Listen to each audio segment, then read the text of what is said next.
Manipur Area Official YouTube Channel Thil Tu Te Zo Si Christian Khanglai Kangvai Pastor Bial Chibai Kaun Bukhi KKP le Nungak Florence Moite Bial KKP Treasurer Kahi Nitak KKP Fellowship Program YouTube Channel Mangcha Mang Thei Dingah Ziakun Ilalpau Pathian Chungin kipak thu igenui chule area office in tulai happy len zik le lockdown ho zika ki khom thei lo layun KKP te ngai khoka YouTube channel mangcha ki khop khom theina ki pol khom theina hun simpik zikin Christian Khanglai Kangvai Pastor Bial area office chungin kipak thu igenui tulai boru khoi lo le social distancing maintain diti hezing komin thei top su in zi program hi kahun simu lok takamat le kinepa uma zi hi thil tu ten atop chana ASP ka lungthima pau chapna to mat khom pi dingin le kahun chelu a hi ai le tu hin hunu panngal hi tinu tunitak ikima chak dingdan hungtak langing ka pantu dia hi le tangwa lalpi hin tin azo phat le solo sak pi dingin tangwal thanglal lom hin tin ni zo phat le greetings chibai bukna umin tin zi greetings ya hi le ka Manipur sunga Bial tu pastor munchum chuma ala ta sa te apat dia hi zi hi amau zi tak muna talawa hi zi kuna video na munu patu nung shooting on thodu zi pen hi program ka lak ka hung ki zep tel zel dia hi greetings zo phat hi le holim khom na umin tin je chu KKP chanpiu nunga kim nei ting le nunga par nei to umin tin zi holim khom na zo phale Bible study pro pastor hublem ladin ei nei pekin tin chun program atop na pen dingin sermon jam reverence lalrin liana in charge Kangvai Pastor Bial Pathian hi tu hin ama sapenin ihun teu Pathian khuta ki kol sakna ei nei pek dingin ke kolin branch apat tangwal lalpi ko hitiu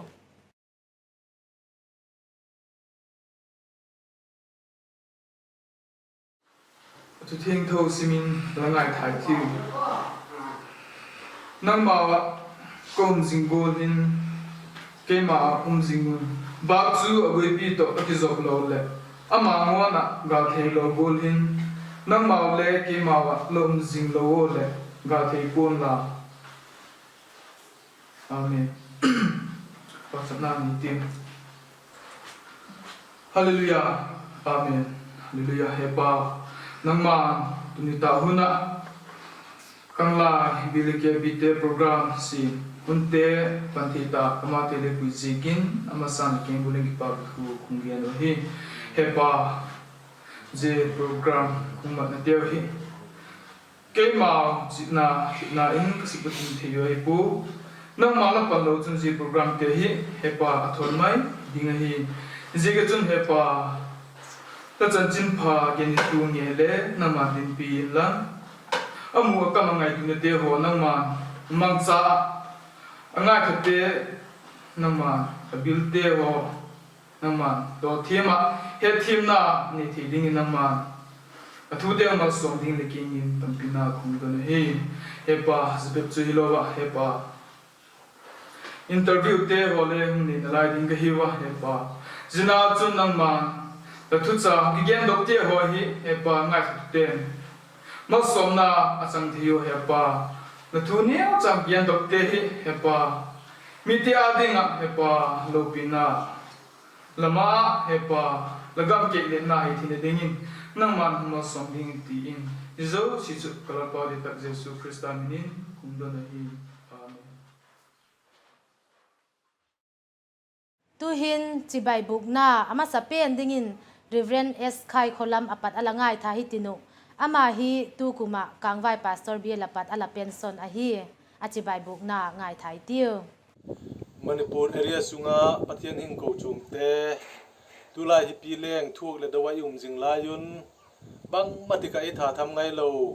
ibit naw le idam na sung piu ilal pau jesu krista minin dam na chibai kaun pu kai tulai igama hi pi leng te ai lo le sa le gal thu te ho hi tui so giet ki zung phul bulbul ai lo le tang ki thing dup ling dup te golin la golin ma le I bei don la ilung don la ya pan pi bak jieng nai chaum Pathian nei te jekin lau poi tiu I belu le ki sel naw Pathian bang matika e tha tham ngai lo chun e vengin e hum bitin e pizel hen la je Kangvai Pastor Bial Christian Khanglai Pol te program mang chan taksa le thagaw lam maljawl na tam tak to ami te hung pol thak le ti doi sak na sang pen kaun la na hi e amen ka kipak e kipak auma tuhin Pathian choi hoina la e sak piek dingin tangwal thanglan lom torbung branch apat ko hitiu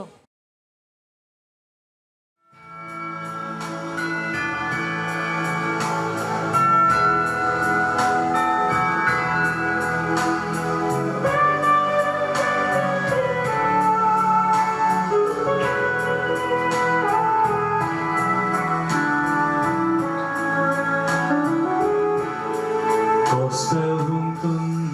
akum samal taatime Mipate ain song tiada kisiap tup so tawe Oke swapa koya phai tham lai Zumnu levon chơi đèn các ngóc sinh lại thế ba các xuân lệ la vẫn chơi để hùng ghé ô đi Pathian in sung sang tu đi là cô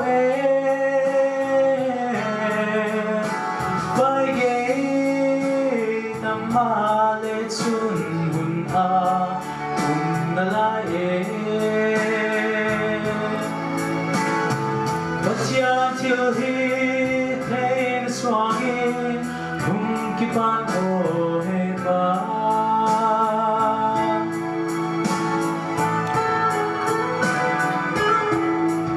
Patsun nulung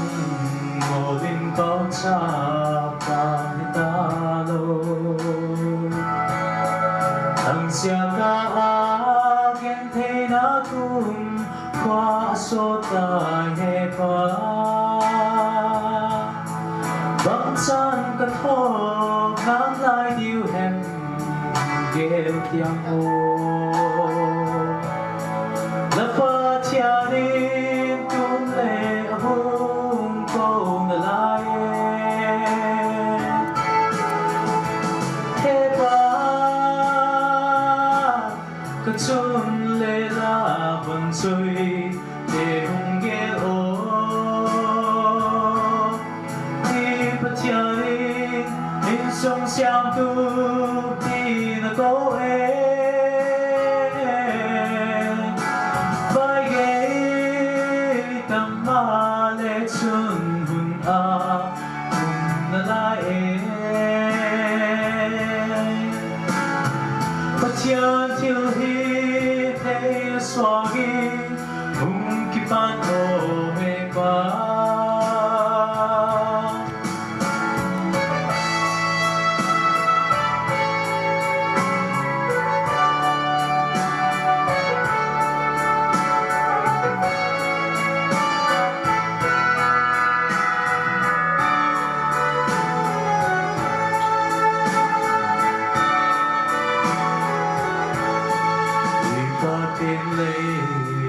qua nu siapa dule Papanesia kaca tempa tiada trôi hồi tak le Lavon xoay tên bóng ghen đinh cả yêu em hết ba Có hung gheo đô si vào luận thi ta thét điều hem hết ba các xuân lệ la bon soi để hung ghé ô đi Pathian in sung xiang tu đi là cô vai ghé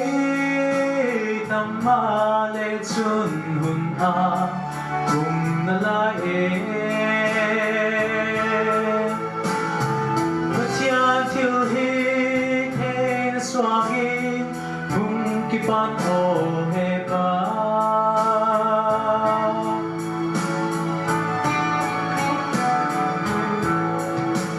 sa te ho abao mo liang sang kiti tun ken nami ti tia pa leo kim swa kiti ahi kinep na be ake unta ken di chu unge holai di batape bong tano hepa katsun lela bong soy e hunge o di Pathian in song xiao tu di na ko vai ge tam ma le chun hun a kum na la Pathian thiêu hi thei na swangi kum kipan o he pa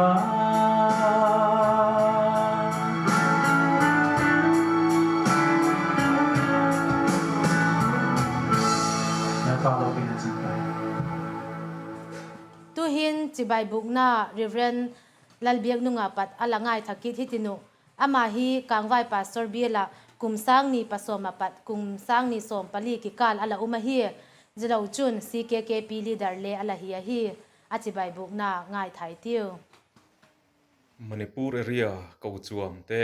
ilalpau Jesu minin chibai ka hun buka damna le wang phatna lalpan hun pezel tawhen ole hi shrileng wangin tunline har satna kan tok mega ma se Pathian chuan kan zain minom pui rega he shrileng kar apo hian Manipur area kauchuam te lohim zel turin du sakna kalan cheu ani Manipur area Kangvai Pastor Bial Pathian khongai na kum nga rong ka bol ve hun chung kha ril ruwa hian acham renga ten Manipur area kauchuam te po malam panakal zel turin du sakna kahlan chewa nakin loka chuan sinot thatak in la nei nge yang ti po ka beisei tlat ani phulen Pastor Bial mingin chibai ka buk veka cheu tu hin pa lam thien gen KKP Kangvai Pastor Bial leader Pathian thu gen chom short sermon alangai thai tiu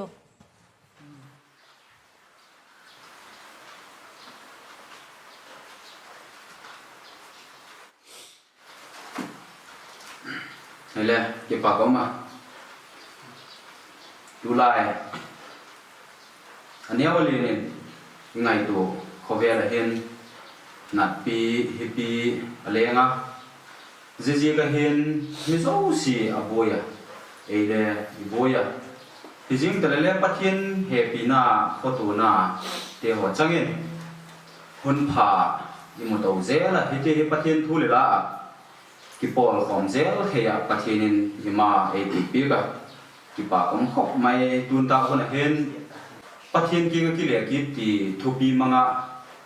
holim na nei hi kanoma i Bible chang sim na dingon chanjin pha luka ji bung som panga chang som pakhata patin chang som ni le chang khat chan hi simin ngai ai tio chule jesun jegolin again kita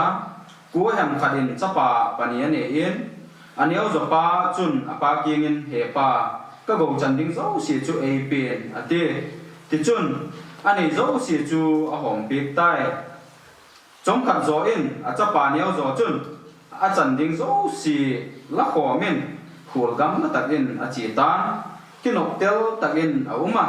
ani zo si chu asumang zo tai asum ama zo phain zi gama chun kiel hoi setak atung tan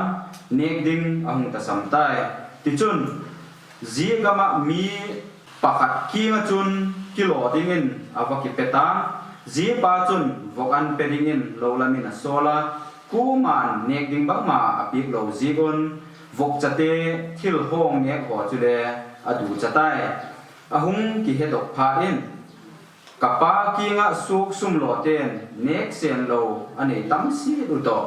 keila zihin gilkila thiding kahitan ki paning katin kapa kingin hepa vanami chungle nangma mi muin thil kahi khil tai la chapa takle kahi tapui la kinga suk sum lo te la ka pakhat gol hin ACM mai tan vatitang ka ati kichun akipana apa king lam azun tan ahin gam lataka kipatin apan ahun mutan ahe pima ma adel a angong koin achok ngoi tai lalpan athu chanun male som king lam chapatai mangpa chan chin hi Jesu Christan khovela alian lain mi pi te la ka te hin thu mang cha thu age na he je te hin thu hin tup ne ya mi pi te he dinga Jesu Christan je te hin thu mang cha la hi la hin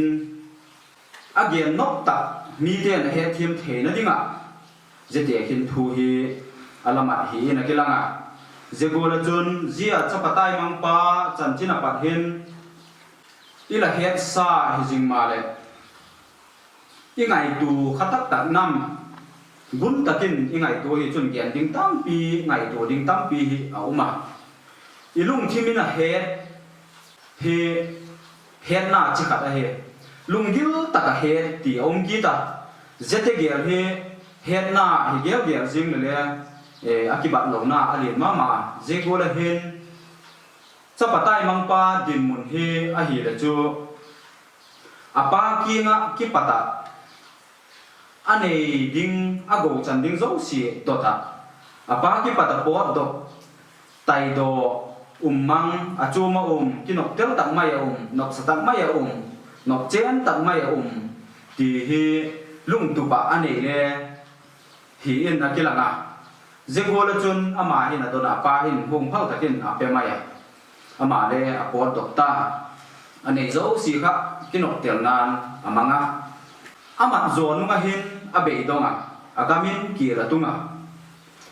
ama le gil kiel tak maya kilo na ding a hol lai en nek ding le pelas pese lovin lo lama vok cha te an pedingin a chi he ti mukita zia chi na hin ama le gil kiel ko men basam tak mai en bangma nei talovin ngon changin ong tai ti hi a het theya zegola chun ngon changa lai hin ama hin alung thima agel do aki hedok tan ki ti hi ama hi bang ti da na ki hedok hi di o ti hi ngai tuai chun adin mun tak kha ong hedok ta apa ina next sen lo asuk sum lo ten anek sen lo khop thil nek le don ding kining ting tak mai ko sa apa ki nga ki pata ani zo si podoka pod dok zebana chun ama le ane zo si mang chaya pasam kholo a hi ti hi ama din mun tak hi ahung ki gel do ka je angai tu na hen apa ina kile ki ding ti tupna ala ne yen thupukna ala sim ki theya iwang ngai toy le ama he bap cha ta khop maya zegol ko balung jin na chu to bi nung ta le he ne hin bang lung i gel ta dim ka suk mai tang ka ti en thu pu na sim mai dim a hi lo le Pathian ni gel dok na dim bang i gel dok dim ti hi le ngai tu kham ting ta ka hi kim boka je ba na chun apa ki nga ki le ki ding a hin kisin sang na ane ta zia kisin sang na hin ngon chang a hi sun ding bang ma ane ta pu apa ki nga hin le chan pha tak va ki changin tin kapahin thilo pi tak ei bol pi ki na ti hi le ki na him ane di ta pu apa ki nga hin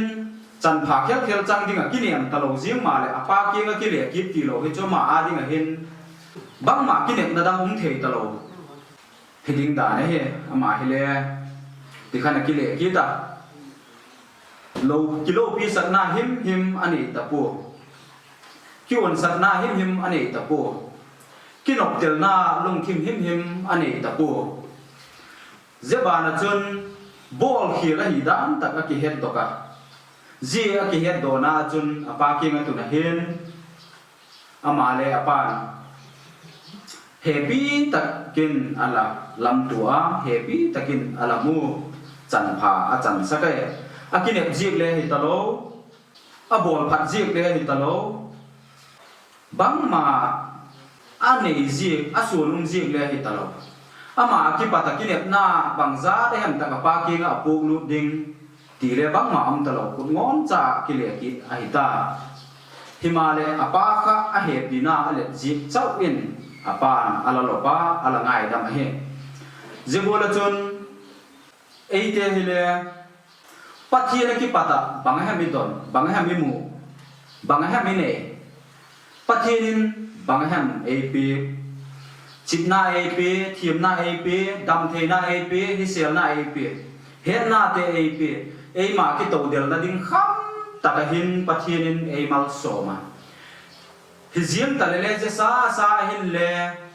chapatai mang pa hi apa king ki pat pot do rung ala tu gol ma khan en le pa king ong hi Pathian to kom jing le Pathian to tat kom jing sa nga ei ma mi mala hin khu mat mai hi ila chang tel zo chang bang hi ala ong thei din cha da uma zegula Pathian na ki pata ithil don te le ithil mu te ho hi i pot mang pia Pathian pang lo na Pathian ki patai mang na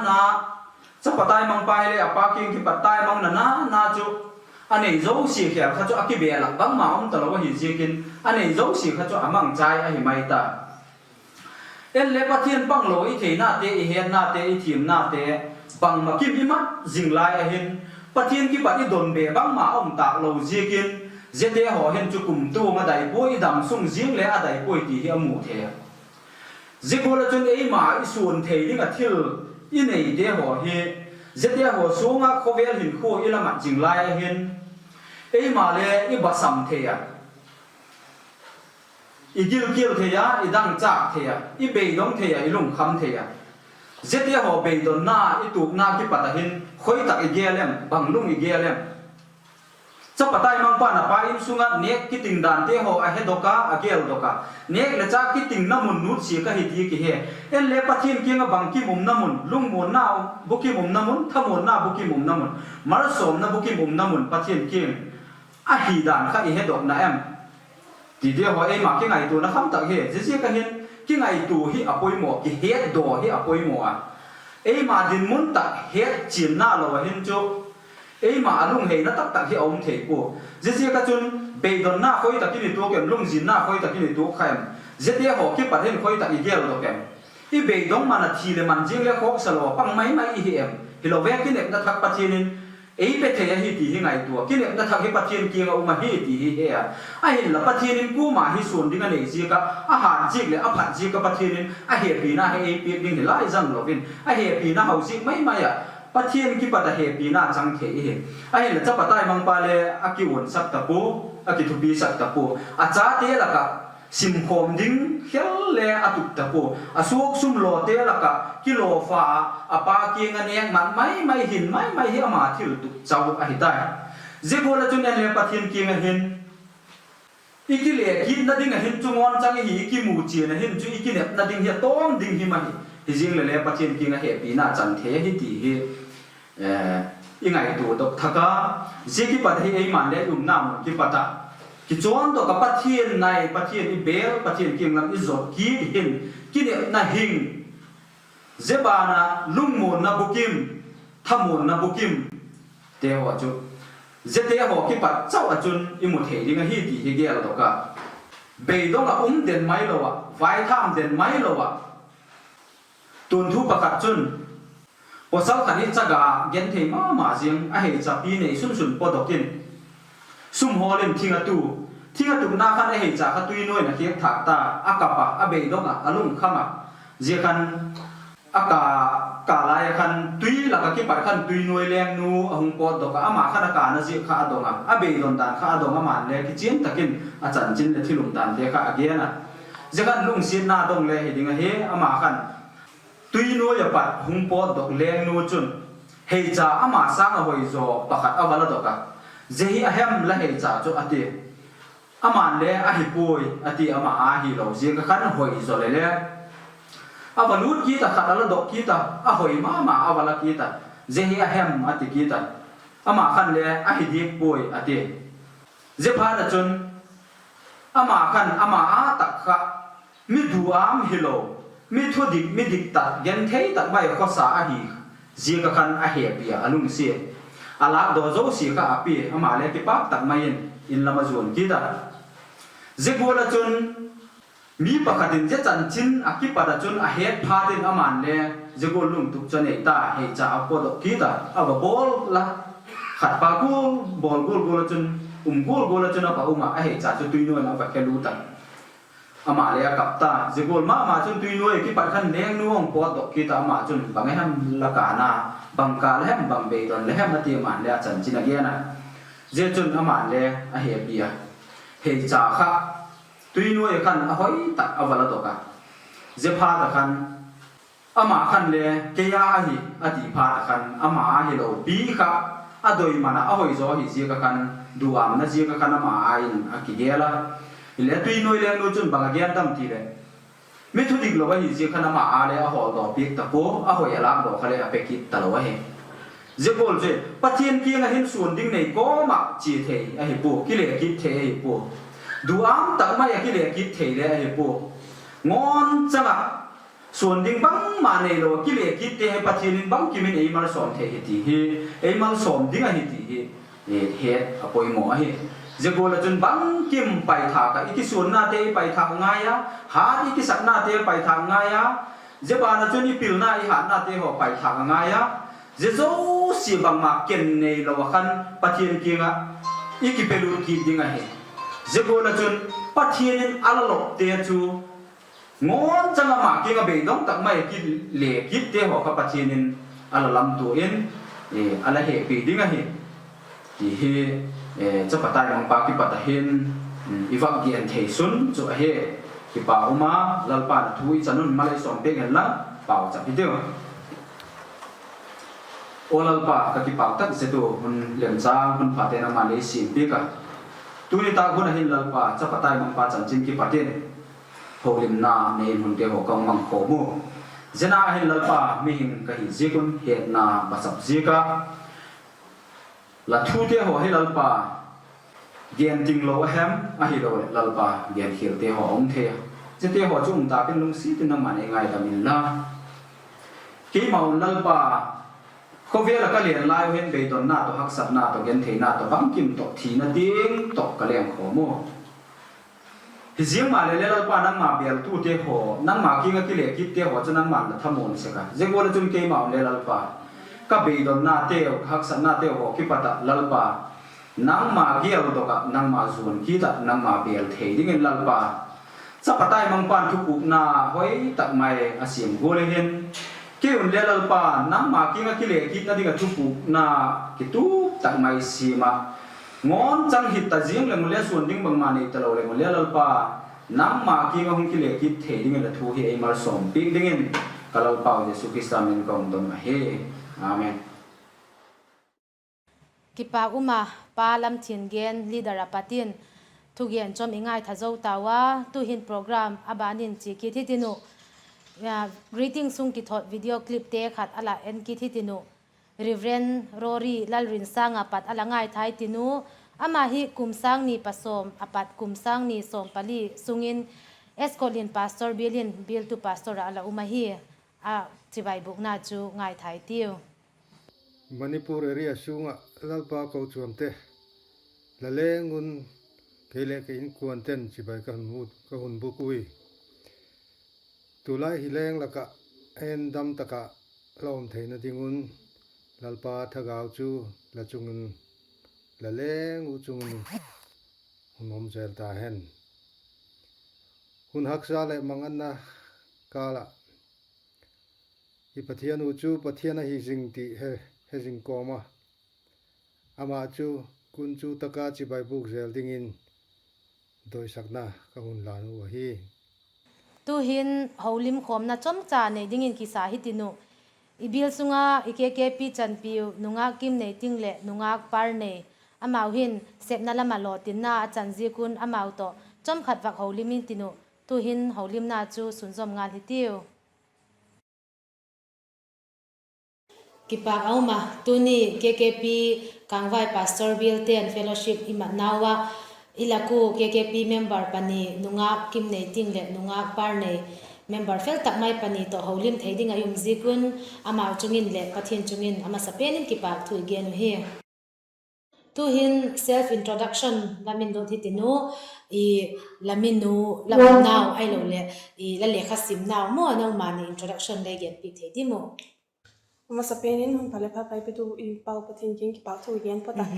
ke kamin le kim nei ting a hi kangbai huwa pat ka hi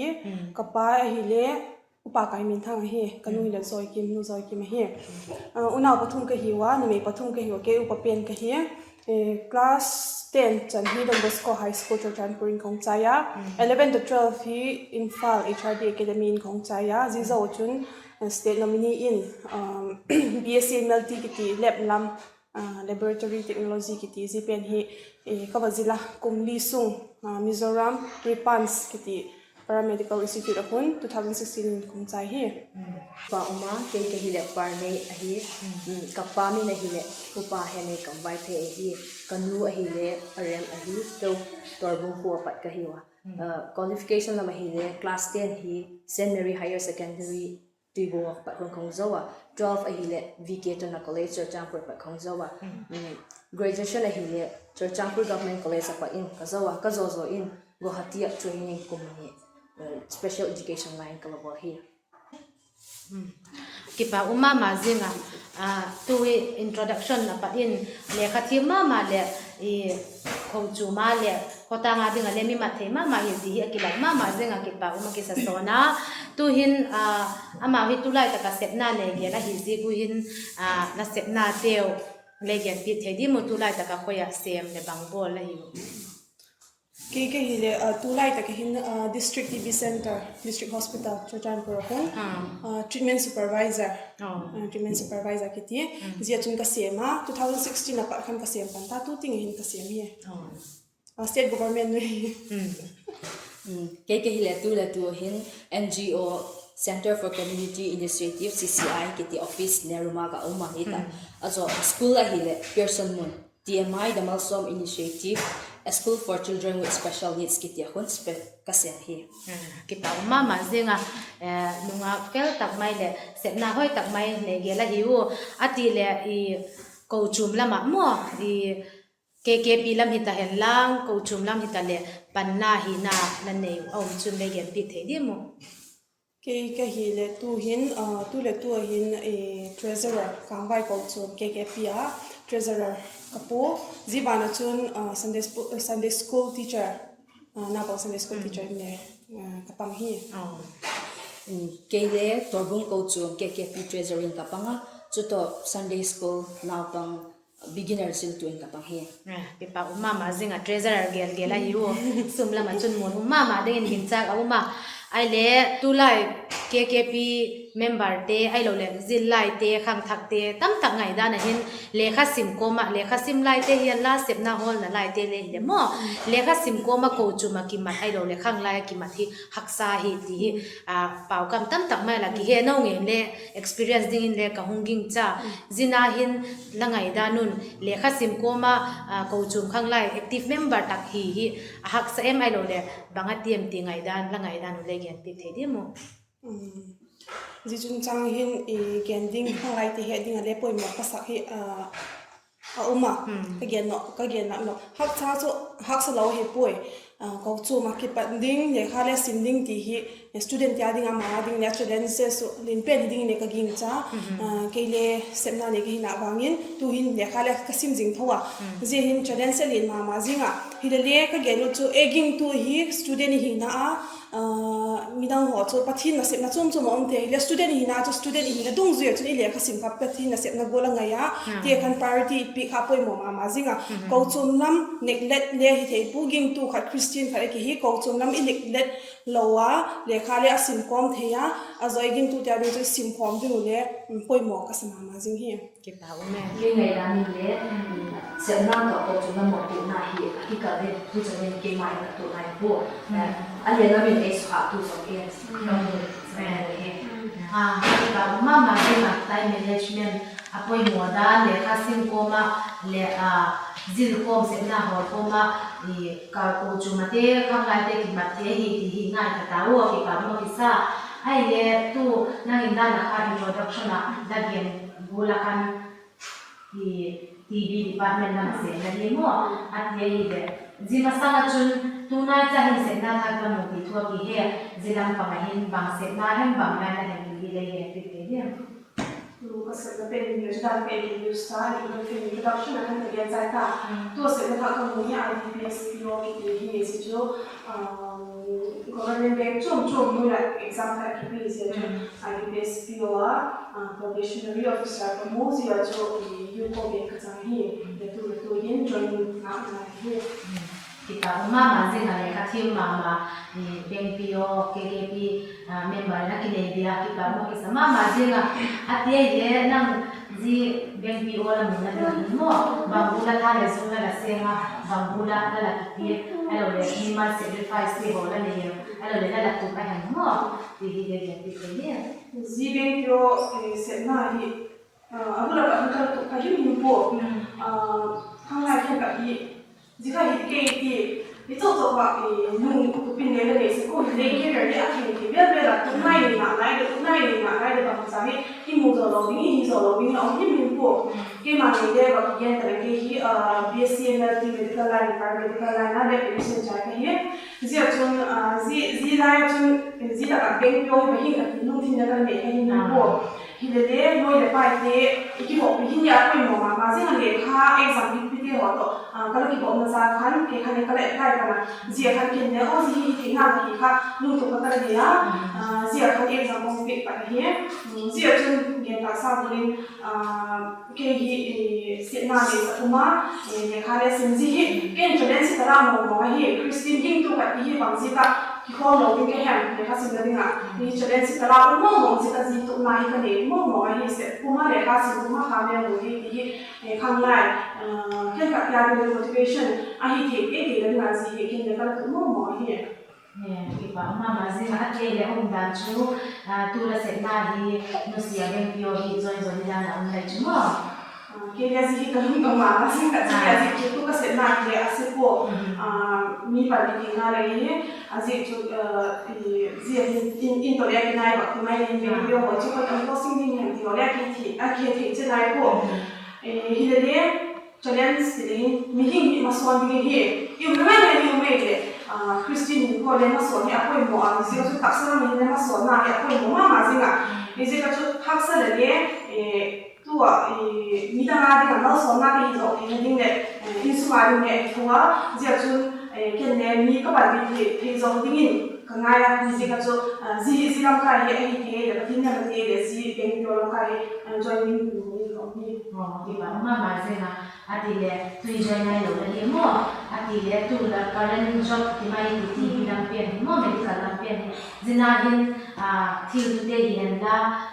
KKP champion member te he dinga la gen no ai lo le zila se da chung cha tu poi mo la gen no ang chun no si ta ke ne ti te zi ka dia do kan ka ba zi ka ba gen sa na chun tu ta na exam tu ka ba ke ni lo ma ke hi coaching na lo mai ni coaching hi kan la ko le lo ko ka time ka a chong ka lo se kan coaching ni ka kin ka la ni fu coaching na ke do wa maths ya team na ki fu ni la coaching na ke do wa student ya de na exam ni lu itu na ai le pa exam ni coaching na ke do ya pass hi ni so le ka ba tu ka se na pa hi le TV center se ya ke hi tu ka ta se pen che hi le TV dam lo te ki do se te dam lo pe tu ma lo pia se chu ma tin ka re ka ba je TV patient te ho hi ani so se ko ma bulam acha le khase bi hi le ni yu ku le ni yu si ani hoi na we bi ho hi ke kol na de sin na hi ko de wa je chun online thil mo ni ho le o ma zo su le ken zina ko chu ka se le pe na ziban chu le ku se ne cha ki na de ko na microscopic na le en na ina le ko le le chu no ken zina le ka pu zing se ka tu hin TV patient je ho hi pagyan ti ta le TV patient ni TV ni pha de ni da ma chu tu ne to wa a ki ma to social stigma he ki le mo a ji chu a ji TV pe ba na lo ni ho ya ne se ka le TV hi na ni ba he se le lo ni ni ni po ba na le ti ha ji chu hi he to ka kai ho ti te ka da le me ka le su te chân hào thì những việc thì họ lo xong thì nó nghe hiểu thì nghe tam tiền thì nhiều hơn thì cái tay đàn nào thì hẳn do hiện nay sẽ có gì thì nó ham đi nè có vì vậy cái cái thì chúng không chỉ là chỉ bảo là tụi TV thì government initiative tăng cả là cái incentive chúng mà là TV đam đầu lên sinh này thì thật xin nhỉ sáng nào nữa ví dụ chúng anh biết rõ phát thì sẽ bị số mà nữa chỉ bảo chúng TV anh quan thì ông mà anh quan thì có cả tác như vậy làm rồi em quay sẽ là gì muốn kia mà làm rồi anh sẽ có thể cái gì chúng anh quan thì là chúng sáng cái gì mà cái chỗ của mình nhé bạn sẽ tạo na em vì tiền bạn sẽ tạo ra luôn nhé không chỉ là hiện thì bảo mà riêng là TV na về tu lại dùng khai của hiện để awareness phải cả mai đi để cái việc mà sẽ biến đi kim thì là mà kiệt có đi kiệt con cho đi ra thì là để lỏng na đầm đồi là để đầm na để phải đâu sum để phải để làm tí nào mình đi thì chú nhưng theo cái bảo mà riêng là ai để nung áp par này dana lagi ta boleh disabilities sama gol baru di mana mau mikir ni gol baru lah masih lagi nani zila lagi nalade na gol baru dia gol lagi nani challenging factor kalau le mima na le hak sana yang bang gula kipiek na nani yang di orang yang kita challenging factor itu na so sia orang yo one stop lo dia dia orang dia disabilities factor is yang ding di langsung kipi zong ha missionary mungkin kayak apa yang mama hidup kita ini yang sejauh kita mungkin tapi orang ya di jenis missionary mungkin tu kayak apa yang pengen sa juga jajang tu district ini disability population 3.7% disability umai yang lain apa lo education mulai lo yang umai kena lain dingah tu special educator dia Brazil dia hi tamtak le jo ông ta zo mo hi le hi arrange hi 1:3 teacher kan Jepang pathum di atang pi hi nu le pa ke ada hak sat hi aji jo unaw pi bang hi tele ama ari nai ama jo pi ke ni jo hak sat ang yu nai ni challenge mama khatin ke kipak ma hudia ile ji no organization ti mai ti mo ji akoi mo da society ya alo le disabilities ya din akoi mo da ni le mo ti ti ki organization hin tu le tu yin kumbang za hin ji zo no hin tam pi ki hia na change society ya kam ta ki organization advocacy a bo bi na ti e lo school a ti do disability day right ne hiu ama ki eu go la ki ba hiu mo ama ba scan to e ko amia atu ji ga hi e to ki ba lo ko mo ama to eu ta ka hi ra ma right ne ama right e ka chi ti de mo ri tu in the example la begin ne ha step ba ho hi step ho wheelchair user ke ho hi ha sa ki ko den ma ko một thầy lo rồi wheelchair user ni step one thak sa ni ni area ni achi ni dia ni step user thak sa themai ekha build a ramp wheelchair to the ramp ma step no yo asin tak on ta yo le kyo organization tak la za ki lo he ke ko kita uma hati tu la seminar organization mo person bigger context ahi na bang disabilities ke bang goal te ko ya azo ama wi bang goal de win ne ko na wi bang goal dan de win en ko en ti ore ke ti ya tu ko disability ko intellectual disability ko IQ ni atang pi chu 80 dia hi atang pi IQ ati ile tu intellectual disability chu IQ te ka 70 sang nim so ma ama ba intellectual disability ati azo VI visual impairment tu ke no ile awa hearing impairment aza hena asa ile awa azo autism ti api dia ka chuba ma ti lo kile attention la ma haksa de ati ikho pe dia haksa ma ni autism ti cha pa ho ya ma atam pi ke class in ke no play group ki ti anyo la de ti play group activities of ki ha through play ya ha ko ti wa class 1 class 2 class 3 class 4 class 5 sa ko ko yo iku NCERT textbook kamanguli ko lesson dun ju teacher te hen lesson ko mo di ke kala ama ke te ni learning materials ko picture ke te ya ni picture scene video ai lo di learning material zoom chi ko wi ka teacher kita mama sina setna lamu ni fel ta le di gun ta mai le setna poi mo ta ne le di mo ati ai de aulina sung ni no ai le tu la hin zin lai te le kha sim lai te ho le kha asim na wi sim su man lo sim chai man lo in mo le kha sim na hi haisan drop out hi tamma ma zingu ji hi azik bang zik adium ti hi langai tu naun bangu mem le gen pik thedi mo ze lo chun ji drop out hi atom theina dinga hin bang bol le hin bang lo leng drop out hi atom thedim ti langai dan le gen pik thedi mo kangai dan chun parents lama pat boina amlo na chun chapang te chu a school akai pe hin environment kha no masaga athil ki classroom hem elo le environment him hema thil kha aman friendly asaga zilna kha het be na ane hi chun ji ho hi drop out hi umlo din kha gin cha ama bang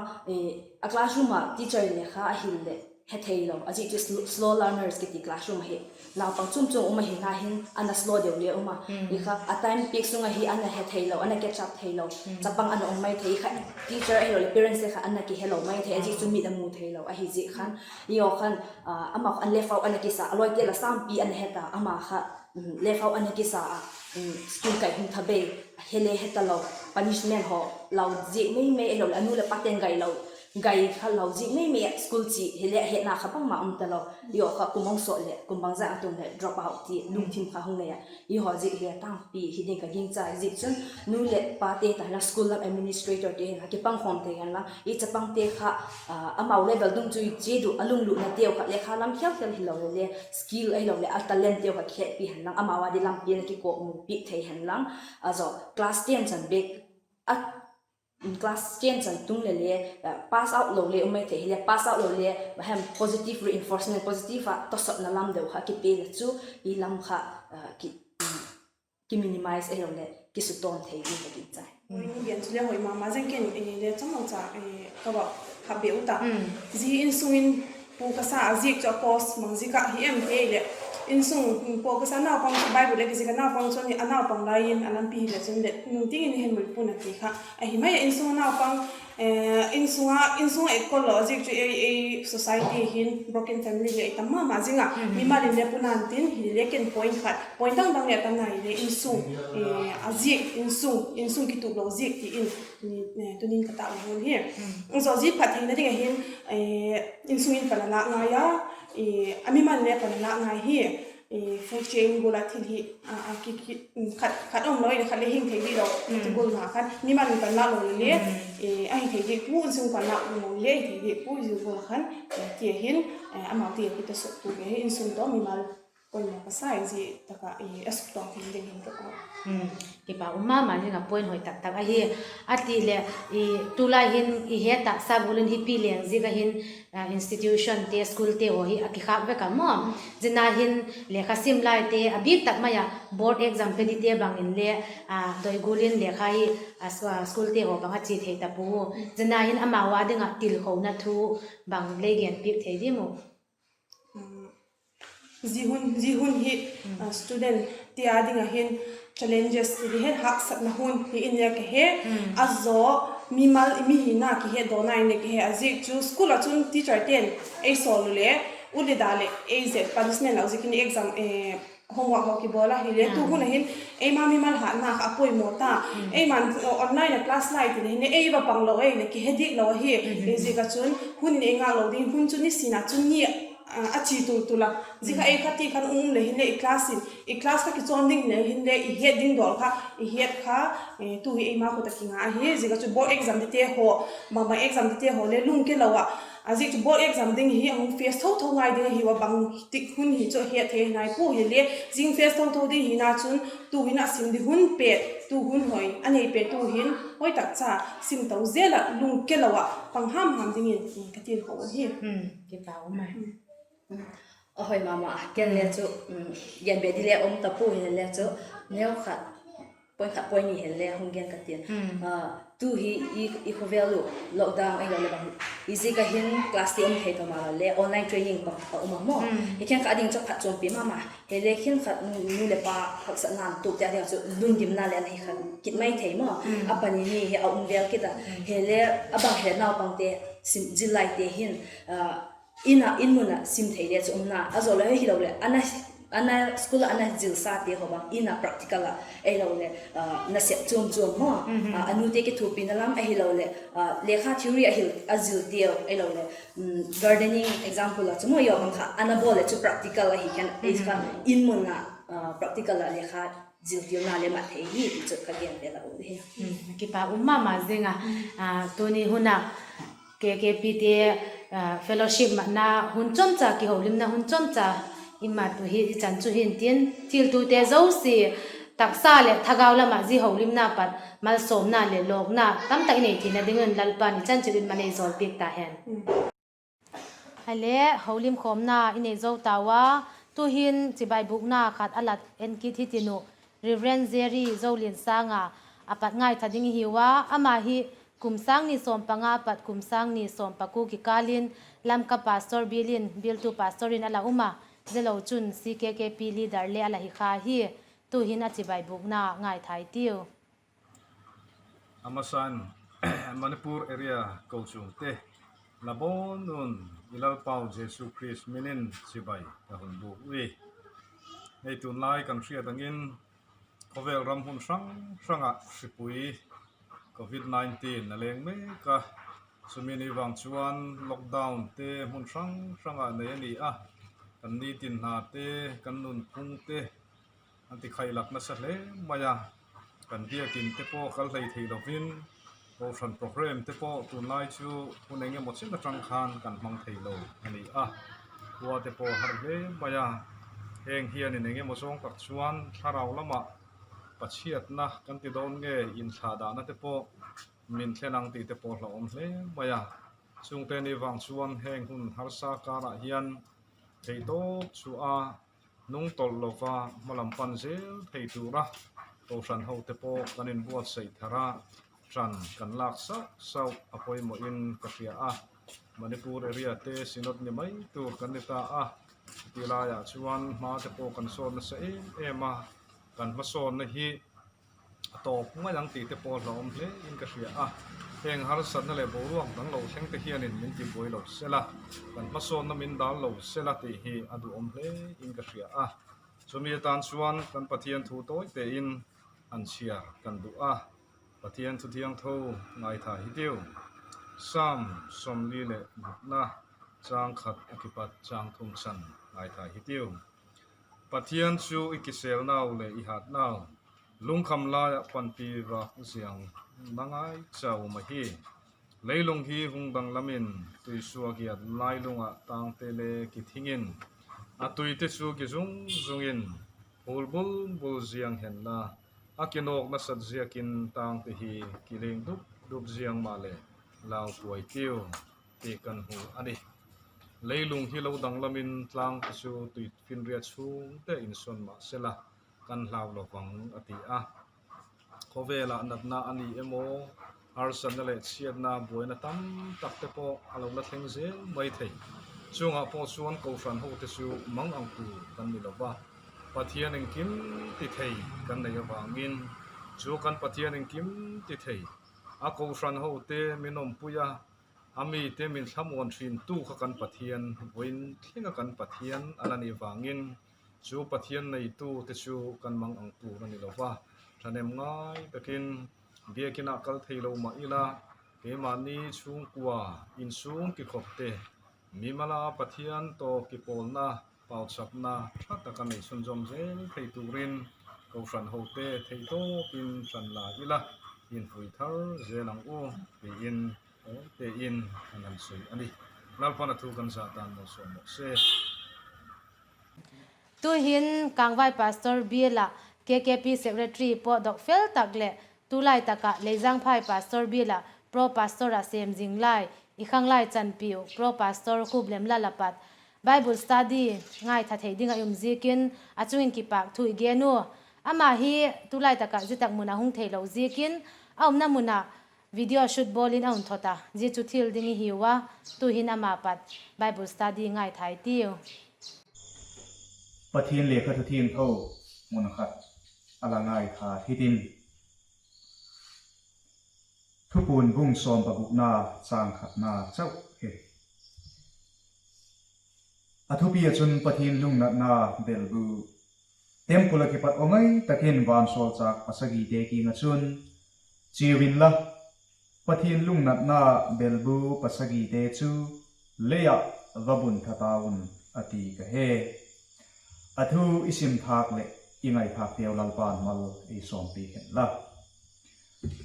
thupun bu ahin edi som ko le nga vela Juda Christian Krista ji ka suggen theina nastak thuk tu te la ka pakhat zohanin kilak na amu thu chin takin azik tam tak muding a uma Zitiala kapakhat chu I Bible chang sim naw thupun bung som paguk na pathin lung na na belbu ti hi a hi thupun bu ki pata holim ding hi naw to kitonin thupun bu in atuk le thupun bu zik a hi na ji waktak lang masathot hitin thupun bu zik a hi na zik le atuk pe na lang chu Krista zal le Christine a hi na ji ku suggen theina nasatak thuk tu te kochum te fuina le thamun na he kochum te chu thei top suwa suggen theina kala Krista le kochum adinga thuk ham hama thei to pa thi tiang gin dinga dil khona le fuina he Krista ji ka suggen theina thuk mul so tu te chun Krista to zona lopi tak changin kumtungin Krista to vai hom khom dinga hiu ti hi thupun buzik na zik le atuk pen chu he I Bible chang tel naw thupun bung som paguk na hi hoi taka isui chi na I vel et a hi chun bung som pang nga na sut sok na hi in akilam bung som pang nga na hin god na chi sagi pathin lung na nadim van sol cha pasagi ten achoyu jichu pathin lung nat na ki chaina a hi thu imutheya bungsong pagu na hin ji pathin lung nat na god na chisagi pathin lung nat na belbu chu pathin thupi gu ngein leya te tuisu gi da te lui na ka te nisachunga te sahang lal chut pha chunga te van lai zola te le Euphrates lui pi ate butha a hi thu imu jezo achun vana temple le lal chut pha ki patin zo a hi tai ki olopi tak he a hi kida jezo achun ote kol phe te van gi te hung potin lin nasatakin hung zui kida ato napena chun vana ki patin gilin takmai ahung ki male ji ho zo sia god na ji ka chun mihing te chun pathin lam kilena chang a hedik puwa pathin again senalai we jehi thupun bungsom paguk na ahin chin takin imuthei ai khovel chi dang pangai sudang lam khop hi la sit na chum leya pathin do tu te sahang tep te na nei te le alim ho tu te Krista ji ka Christianum hita te sugen thei te chungin Pathian lung nat na atung hi ti imutheya zikola gotna atun nungin le Pathian lam akihei nuam puwa alumu asuta ku pariem again senalayu he Pathian lung nat na belbu Havel chidan sudang lang kopi elagot na tun saktu hi Pathian hi ti hi chin takin thupun bungsong paguk nahin imutheya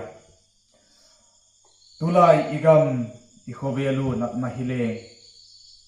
khovel chidan pa ngai sudang lam kopi la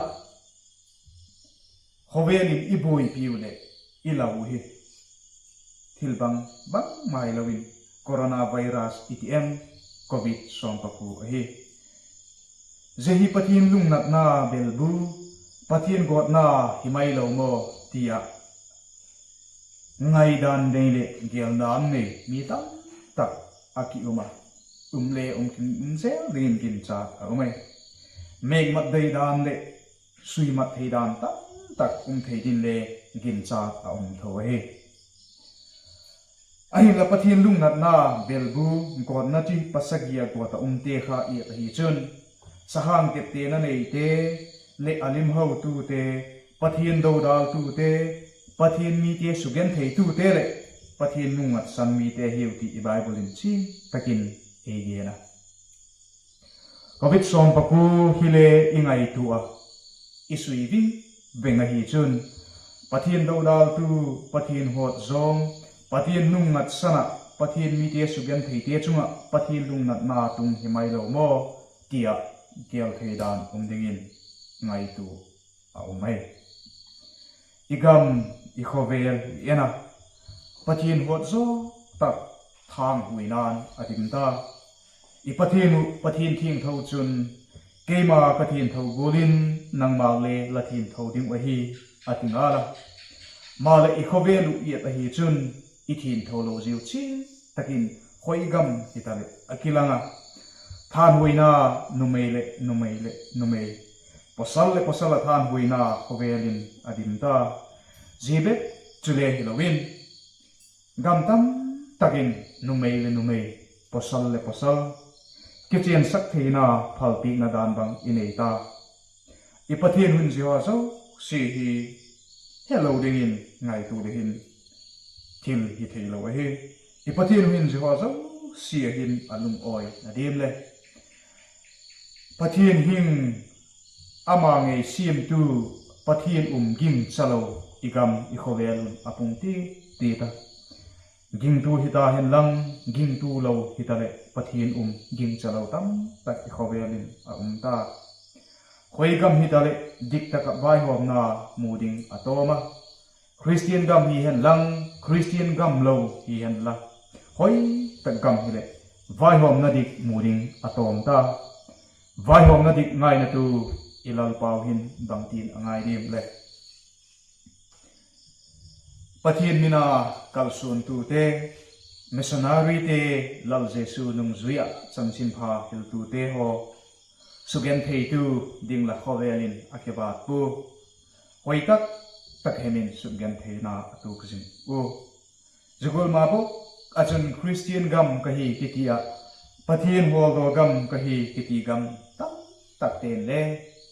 Pathian thu sangin amal som na iboi piu a mal som na petu Pathian sangin amal som na iboi pi jata hi in alanga chanchin pha lal Jesu hin mun lai lung achang zo talo hi in alangai jiho zo si hi ingai tua igel hi chun Pathian doilo gol bola Pathian doilo gola uma Pathian chanchin pha to kituk lo hi Pathian do na Pathian mel mat na himai lo mo ti agela covid som pa ko hi Pathian lung nat na belbu god na chisagi khato gian mat theidan tak dingin kin cha amai male ji chung changa hin ingai tu naw imat thi bu ngai digin gin cha ta uma ajik chu thupun bum som pa guk chang ni na a chi taka imu thei chu Pathian lung nat na belbu thuk tu te kha sahang tiếp tế na nei te le sahang lim ho tu te hiu ti chiam takin imu the e Pathian lung nat na bel bu god na thuk tu te kha bible in ei gen chu saha tiếp tế na nei te alim ho tu te Pathian mi te sugen thei tu te le Pathian lung at san tu te hiu ti chiam takin thubun bung som panina in pagu su thupun bung som paguk na chang ni na khan ei gen a he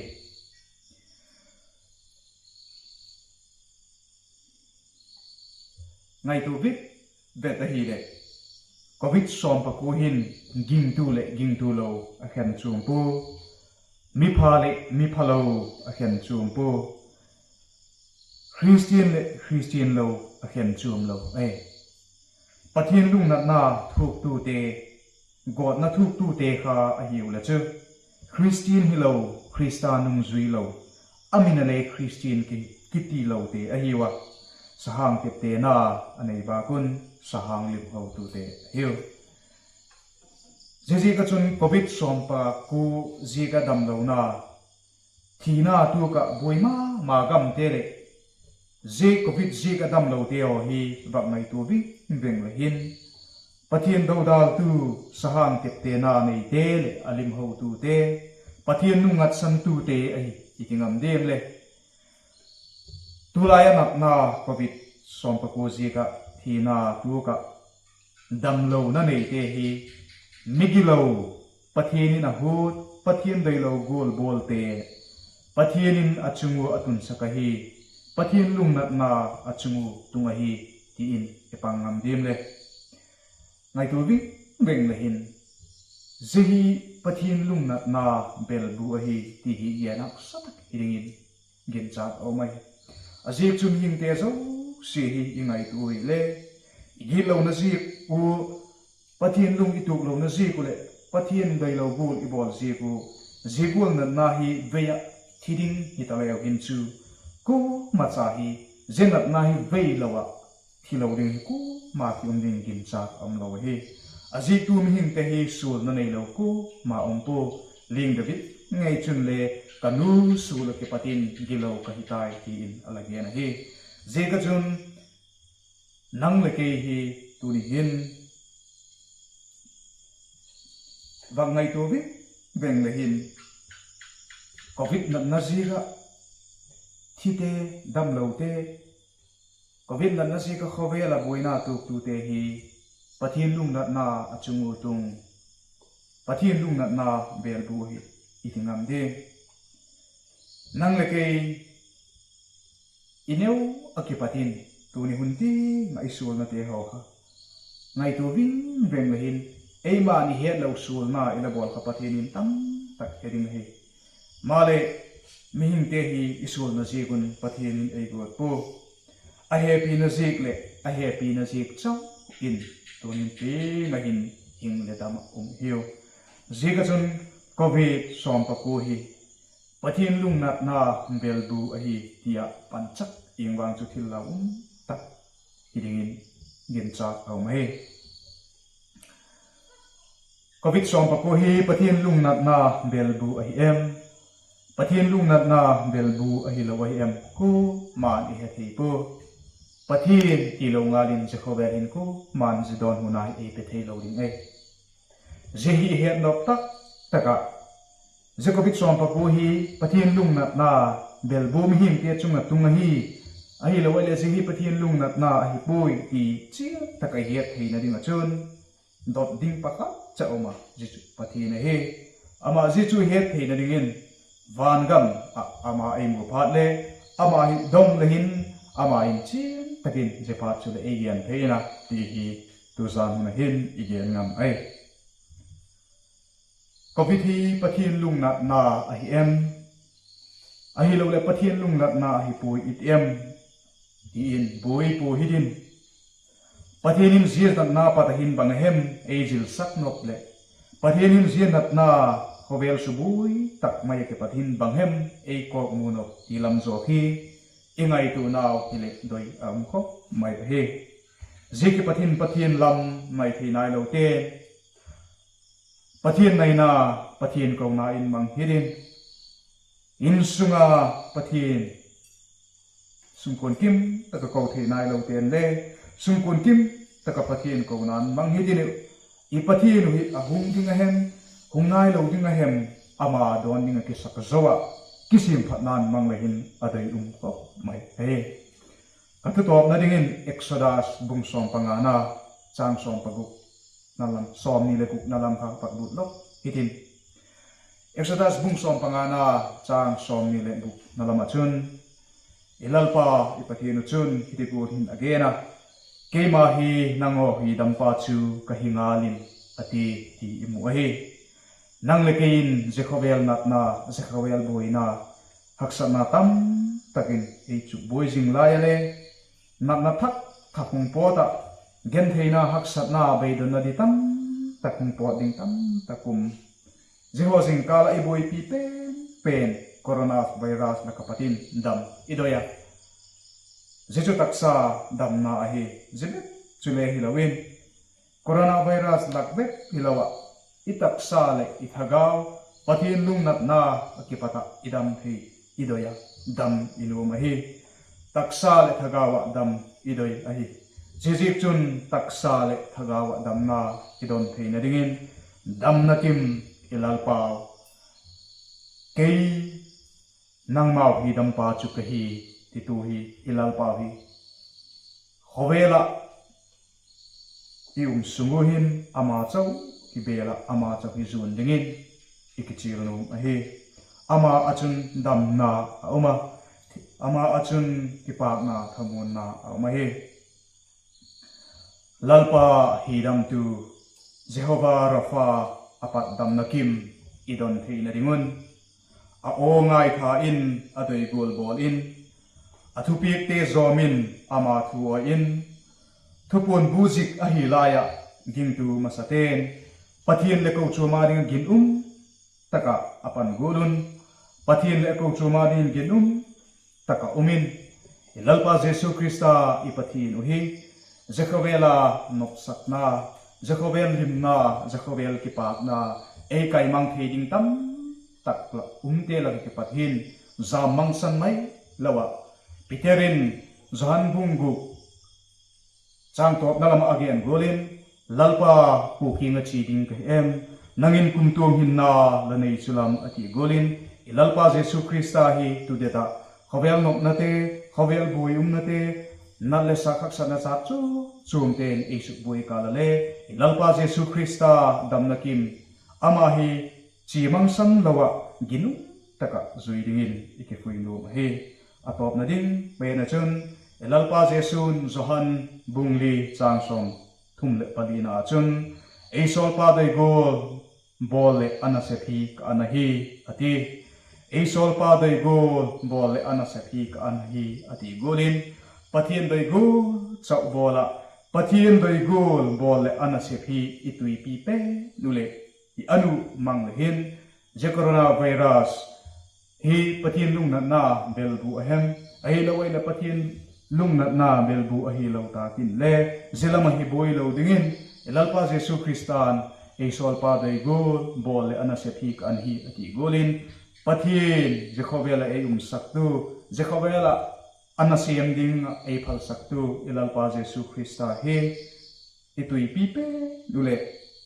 ilalpa Jesu Krista gula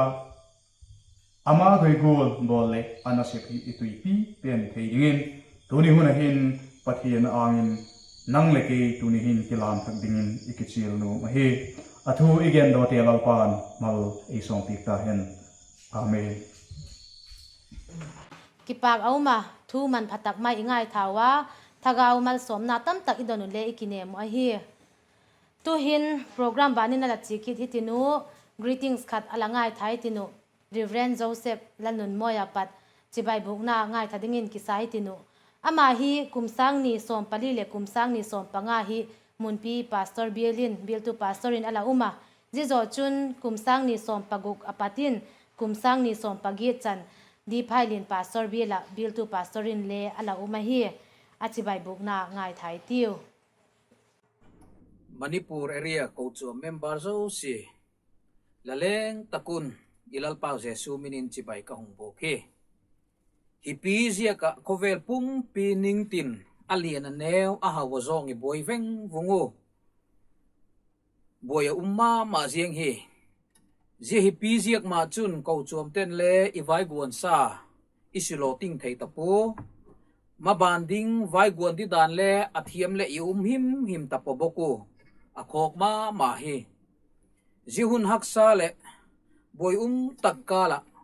i office lama sem tu te le i loi upate pathian in pilna le chitna api ko chuam te thom haw le thafang di khotuana le nepna dinga jegol hun ahung bol do hi ka kipak pi in ka ki at pi ma hi khovel phatlai ni te khan ko chuam pi KNP KKP le ko chuam ba kai za chuam te e ma don chi tini boy se ko Pathian pan pi na to lamza chuamin mitamu thei nge yin le ma ison to ma ziango kipa ko hi tu hi na hi le wang chu akhuti thei tapu bang i bol ta dia mule hi pin i mat cha khiam te mat thei lowin asumol gamta i khut lai mat thiam zo si amat thei tapo boka ji ka chun i mat chak te ta hiam hu na hi i khut lai thak di kisek do hun le a hi tabok hi hun kin khok ahung ki hei dokta a hi nang bang laki sek dok diem lalpa pathianin ama to leng khom dingin ahung doya ama to ki pol na hing nei dingin ahung doi hi ni phalowa hin lalpa adin lahun nidang sang atamzo pian la lalpa matnop mi lahung hi theina dingin la thagawa dingin kisek pantang lalpan laleng takun umpi in ungpan pi jiang ta hen I program mu ato blam itun thei tak ziakun akipak uma tu hin reverency lalrin liana in charge Kangvai Pastor Bial le tulai taka Manipur area CKKP leader apatin sermon jam ngai thading i hiwa zihi a hi le ama amel kilang lowa a o le subtitle mangcha umdinga hi tu hin thuge na chu ngai thai tiu Ripuin ma roya thi nei na ruya a handinga le tinginga a hoi vela namte an khur tlang mun te chu a ke soma alen na twin mol te chu a pil zota habaku ka tum trai na kan roma thleng diklat mai mino som ko pakhat chuang in ripui COVID-19 an veito a mino ile chuang in an thi pui ta kan khovela hian ripui chuan ma anun ruaya thi na chuan an zui nge ye kan mang an buai lai takin li ron nginga lau na in kan khatta abaku ka mang ang po khan Pathian awa olal pa min pui turin ka chi hi en chen nge min ngoi san do na enga tinge min chan do ten Pathian la ka alungoi lo na thlen an roba Pathian ring lo ten Christian hau kha ti dam theina nei in tamani laum ni positive ta chu ti dam mai sela an lo ti ve chen bok ne mang ang taka kanom lai be na kan to ring bok si tu de ro chuan habakukan Pathian a avui na la eng chen nge ti mi hringa zo na tam ber chu alo ni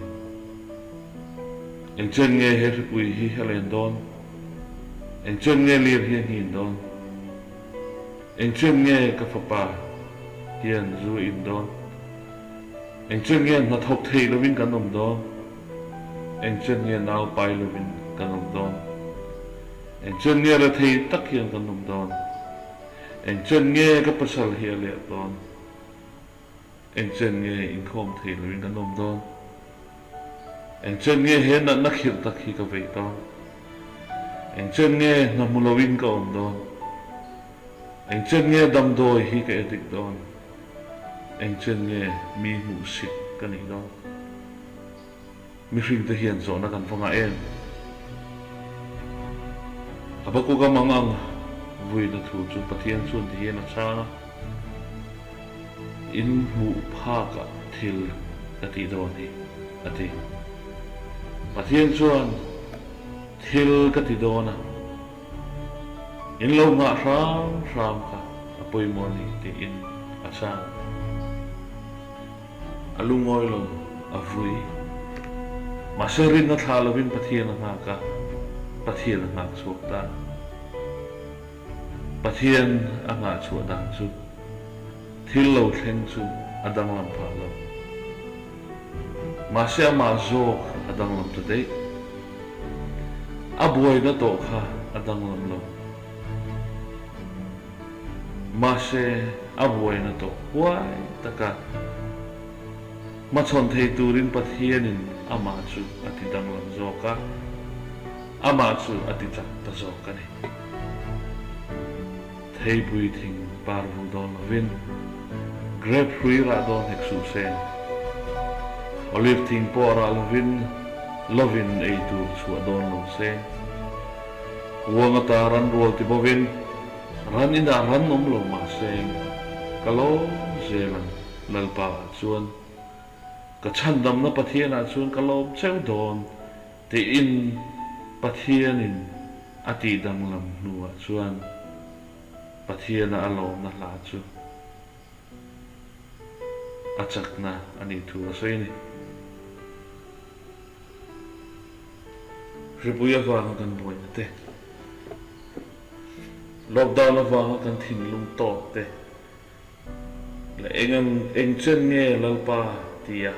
kan zo na tam tak te hi ma chon thei turin Pathian ti dang lam na ti lila harsan na le buai na kan en chuan ta chuan lungai na tra na le mangan na ka on ma se en tu dik kan Pathian ni en la chu ta chuan dam na le thamo na om so si ani Pathian buai na le harsan te hi min la kian sa dua ka tum na va heng buai na le harsan na tong hian ma chu chiang zo ka min ho tira ama chu zong tu re min du zo ani harsan ma na te hi mal so mai na zui thri alo ni tu lai tong kam la tak chu the new normal ti ani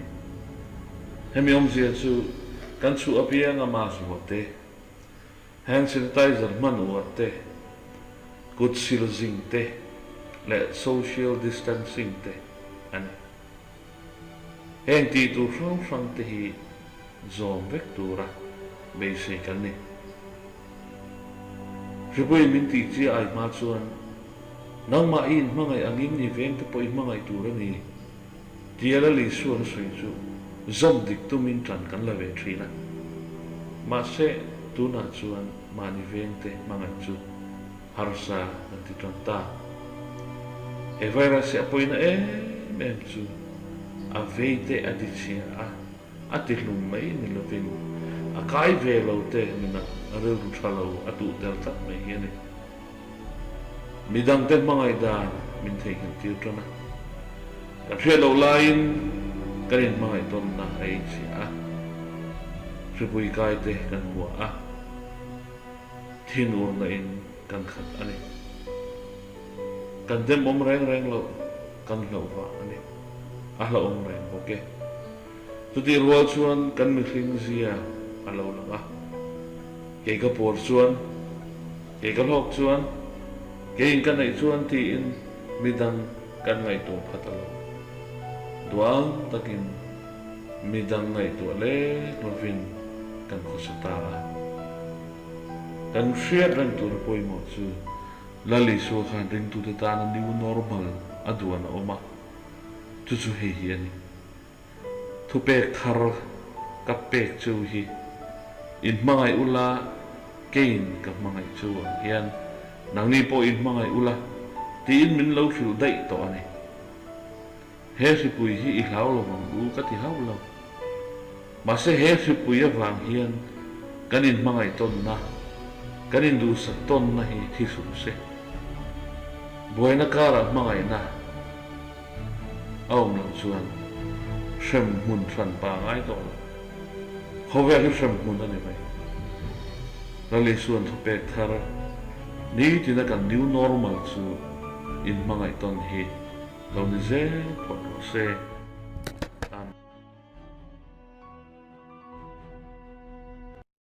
สารมอนเจมไงนับตักไม่เละป่วยหมอตักไม่ง่ายถ้าเจ้าตาว่าทิลตูเตเจ้าเสียนมาสมนาตั้มตักอีดนุเล่กินเนี่ยปะมา KKP Kangvai Pastor Bial KKP Nitak Fellowship Program Kong Sim Theu Chuji Chan Chua Hita I program mu atop chana ayumpi ai mai pui pi tu ilal pau Pathian chungin kipak thui genu chule KKP mabana le zigula taksa le thagaw lama kipol khoma maljawl na I changzel theu le kinepuma hi KKP te na sepna le kimat chakna lalpan umpiin maljawl zel ta hen thil tu te zo si umnom le mangpha